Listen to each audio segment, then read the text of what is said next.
পৃথিবীতে সবথেকে মূল্যবান সম্পত্তির নাম হচ্ছে সুখ, যার ক্রেতা সবাই কিন্তু বিক্রেতা কেউ নেই। কাউকে যদি সত্যিই ভালোবাসো তাহলে হাজার ব্যস্ততার মাঝেও তাকে একটু সময় দিও। হয়তো তোমার একটু সময়ের জন্য সবসময় সে অপেক্ষা করে বসে থাকে। প্রথম প্রেম কখনো ভোলা যায় না, কারণ একমাত্র প্রথম প্রেমটাই লাভ ক্ষতির অঙ্ক কষে না। অঙ্ক না কষেই কিন্তু হয়ে যায়।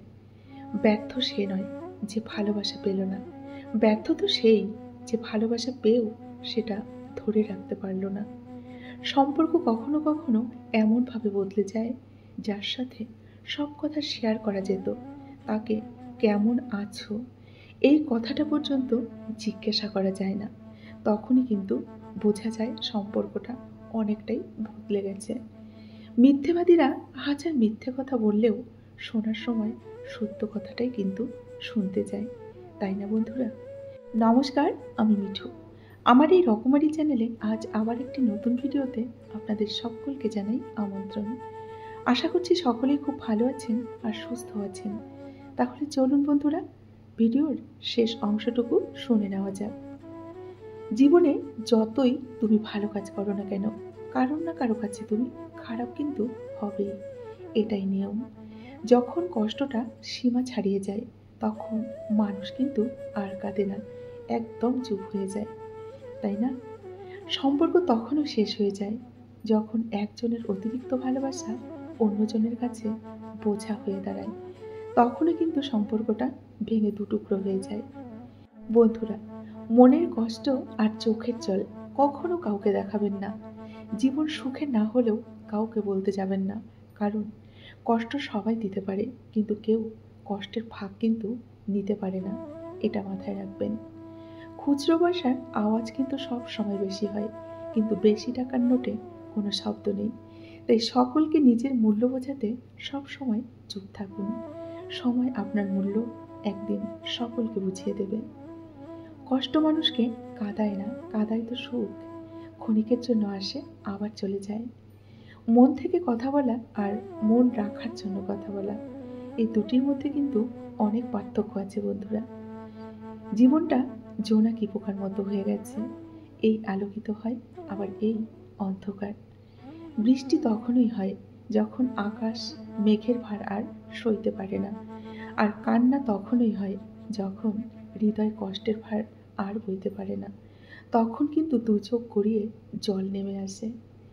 কাউকে নিজের দুর্বলতা বুঝতে দেওয়া উচিত নয়। দুর্বলতা বুঝতে দেওয়া মানে নিজেকে দুর্বল করার অস্ত্রটা তার হাতে কিন্তু তুলে দেওয়া।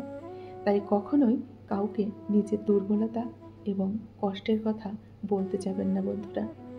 সেই যথার্থ মানুষ যে জীবনের পরিবর্তন দেখেছে এবং পরিবর্তনের সাথে নিজেও পরিবর্তিত হয়েছে। শাসন শুনতে যতই খারাপ লাগুক, যে মানুষের জীবনে শাসন করার মানুষ থাকে না, তার মতো অভাগা আর কে আছে বলুন তো? তার মতো অভাগা কিন্তু আর একটিও নেই। অতীতকে ভুলে যাও, শুধু অতীতের শিক্ষাটা কাজে লাগাও। যে তোমায় বুঝতে চায় না তার কাছে বারবার নিজেকে প্রকাশ করতে যেও না, কারণ সে তোমাকে কখনো বুঝবে না। বিনিময়ে তুমি অনেক কষ্ট পাবে। কারো মুখ পানে এত বেশি চেয়ে থেকো না। যদি সে মুখ সরিয়ে নেয় তাহলে তুমি অসহায় হয়ে পড়বে। অতঃপর নিজেকে মেরে ফেলার হাজারো ব্যর্থ চেষ্টা চালাতে চালাতে একসময় অদ্ভুতভাবে কিছু মানুষ নিজেকে নিজে ভালোবেসে ফেলে। যেমন আমি, সত্যিই আমি নিজেকে নিজে বড্ড বেশি ভালোবাসি। একাকিত্ব মানে এটা নয় যে তোমার পাশে কেউ নেই। একাকিত্ব মানে হচ্ছে তোমার পাশে সবাই আছে, কিন্তু যাকে তুমি তোমার পাশে চাও সে তোমার পাশে নেই। এটাই হচ্ছে একাকিত্ব।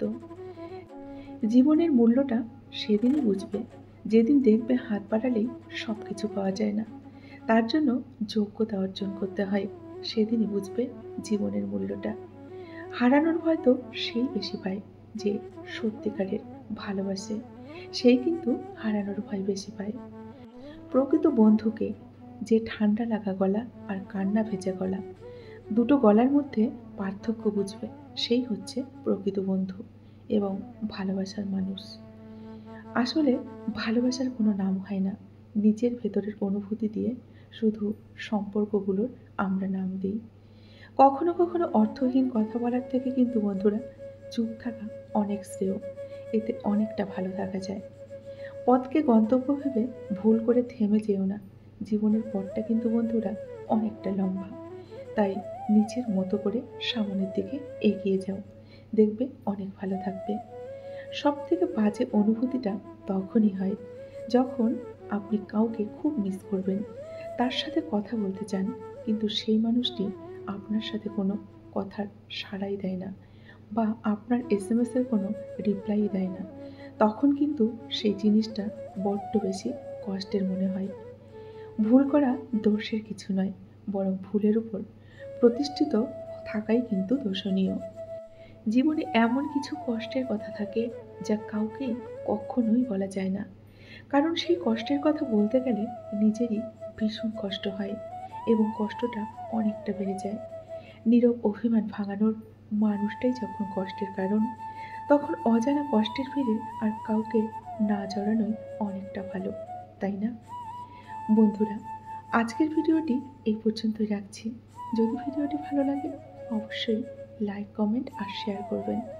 এতক্ষণ ধরে আমার যে সমস্ত বন্ধুরা আপনাদের মূল্যবান সময়টুকু দিয়ে ধৈর্য সহকারে আমার ভিডিওটি শুনলেন, আপনাদেরকে অসংখ্য অসংখ্য ধন্যবাদ এবং আমার অন্তরের অন্তঃস্থল থেকে অনেক অনেক ভালোবাসা জানিয়ে আজকের ভিডিওটি এখানেই শেষ করছি। সকলে ভালো থাকুন, সুস্থ থাকুন। দেখা হবে নেক্সট ভিডিওতে। টাটা।